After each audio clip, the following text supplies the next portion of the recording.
All right, coming from Hinsdale, 5840 Garfield Ave. We're standing in front of this beauty. I've got my co-host, Dean Cosson here. Say hi, Dean. Hey, everybody. And we want to just run through this house real quick with you guys so that you can see how fast the rehab costs can really start to add up. I'm going to let Dean kick it off with just going over the area, what to look for. How to compare apples to apples. Yeah, guys, as you can see from the video, this house is in pretty good disarray. But even if everything was in perfect condition, you see how we're looking at a house that has really no aesthetic curb appeal. And you look around, Steve, we pan through the neighborhood a little bit. We've got some new construction going in down the street. We've got beautiful brick homes.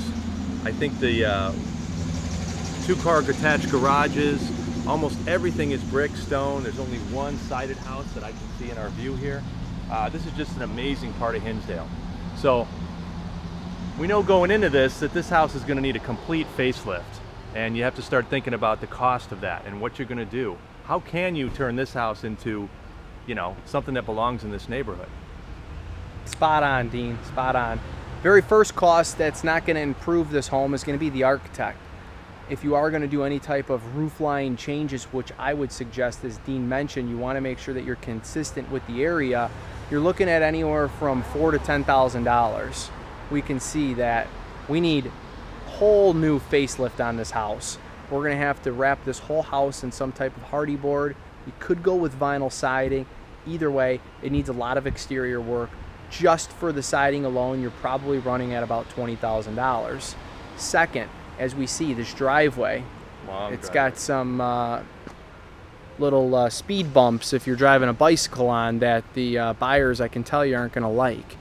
Driveway of this size, you're looking at about $20,000 if you go with concrete. Now, if we pan the area again, you can see all of the other homes in this block have concrete driveways. So right out of the gate, we can see that we've got $40,000 with no architect fee, and we haven't even gotten inside to the house. This is one of those homes, as we talked about in this neighborhood, we would really want to dress up the outdoor living space in the backyard. New deck, possibly covered, cooking, you know, grill type of thing, all built in possibly, to really maximize the potential of this house. Guys, one more thing when we're talking about the exterior of the home. Don't ever overlook landscaping. Obviously, this is the entranceway to the house. It's what all the neighbors see. It's what the buyers see when they first walk up. This one needs a lot of work. Haven't been here yet. You're running your rehab estimate. For me? For you? All right, boys and girls, we're here standing in the front foyer. Just walked in the front door. Again, 3,500 square foot, 3-bedroom, 3-bath, big house, 2 stories, right? What can we do with it? Let's take a walk through the first floor. Let's see what the floor plan is, and let's see if there's any major changes that need to be done. So as we go straight, we walk into the dining room. That's a nice sized dining room, goes right into the kitchen, nice sized kitchen. Opens up into the living room. Living room is quite small, and then it looks like we've got a sunroom kind of off the back of the house. One thing we do want to note, all these skylights are going to definitely need to be replaced. You can see we've got some damage in the drywall. It looks like we've got a leak. All fairly minor things. We've got a decent sized rehab budget on this property already. As we scoot around, come back through the dining room, and come into the, we've got a full bath on the first floor. I'd most likely convert this to a half bath. It's much more ideal. Coming into the, you know, I guess if this is maybe a study right now, I personally would want to take that wall out that we're looking at straight ahead that the fireplace sits up against. I know that's a load-bearing wall, so I have to put some type of a supporting beam or header up there. If I scoot around here, we can see we've got a sunken front living room, right? So kind of throws off the layout a little bit, but not a horrible layout on the first floor right here. Let's go down into the basement. Check out the basement real quick. I'm keeping in mind, does it feel big? Does it flow right? Coming into the basement, I'm always going to want to take ceiling height measurements. I'm going to want to note, is it full or is it a partial basement?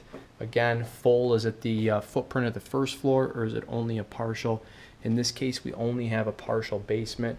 I'm also looking to see what the electrical is, and if there's a sump pump and an ejector pit. If there was a bathroom down here, I'd need an ejector pit.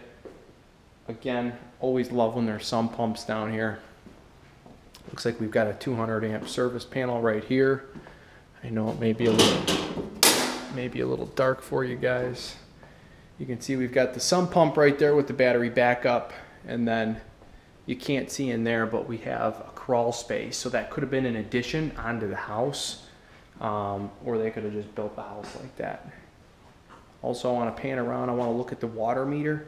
I always want to note what size is the water line coming into the house. Some of these villages and towns are going to make you upgrade the supply line coming into the house, which means you have to dig to the street and hook up. Now, sounds easy, and it is easy, but you got to see what side of the street is the water line on.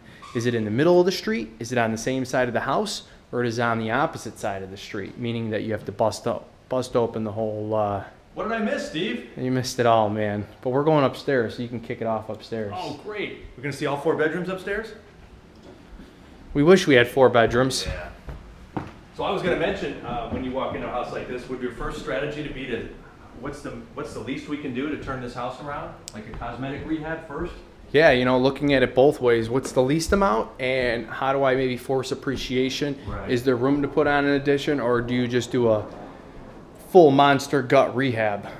So kick it off. Well, this is our top of our upstairs. We got a great little computer nook or something here. We got the nice open, you know, foyer. Aesthetically, it's beautiful. Practically, not so great. We got a lot of wasted square footage up here. But we still do have 3 nice-sized bedrooms, 2 full bathrooms up here. We've got a beautiful green carpet, which I think we could keep.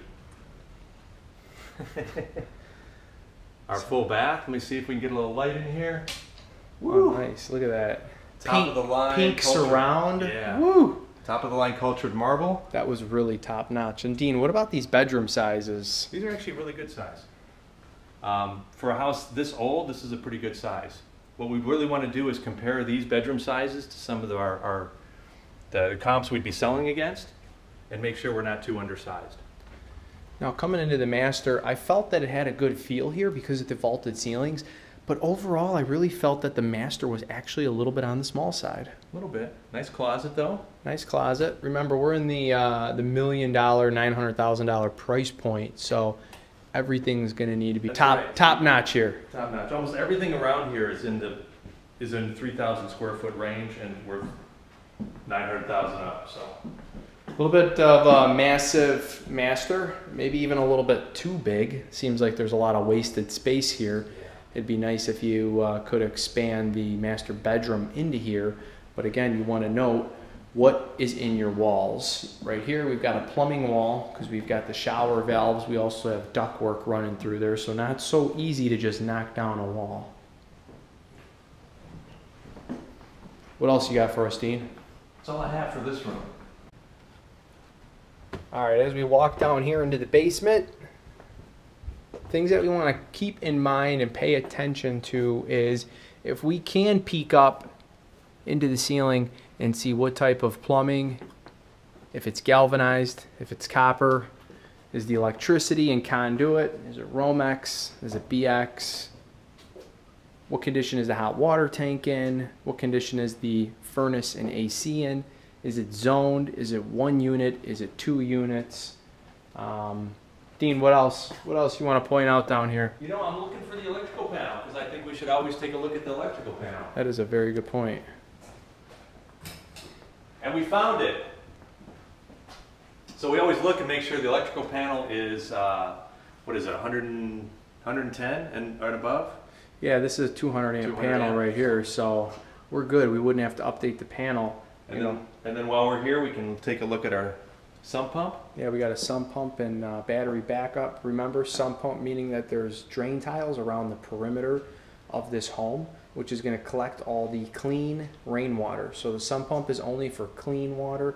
Your ejector pit is for dirty water. So if you had a bathroom down here, you'd have to have that ejector pit. Something else I like to point out is the water meter, right? Some of the villages and towns are making us update these or upgrade these to a bigger water line, which means that that could be pretty costly. And last, what about size of basements, Dean? Well, in my opinion, this size for this size of a home, this is an extremely small basement. I think what you want to do is offer the new buyers an extra living room. Really a kind of a big family room. Kids can play, TV, couch. I mean, that's what they're expecting when you buy a 3,000 square foot house. So unfortunately, in this particular property, I think it comes up a little short in the basement department. Great for storage, but not necessarily for extra room, living room. We've got good ceiling height, so that's good, but definitely this is only a partial basement. Again, that's gonna hurt our ARV.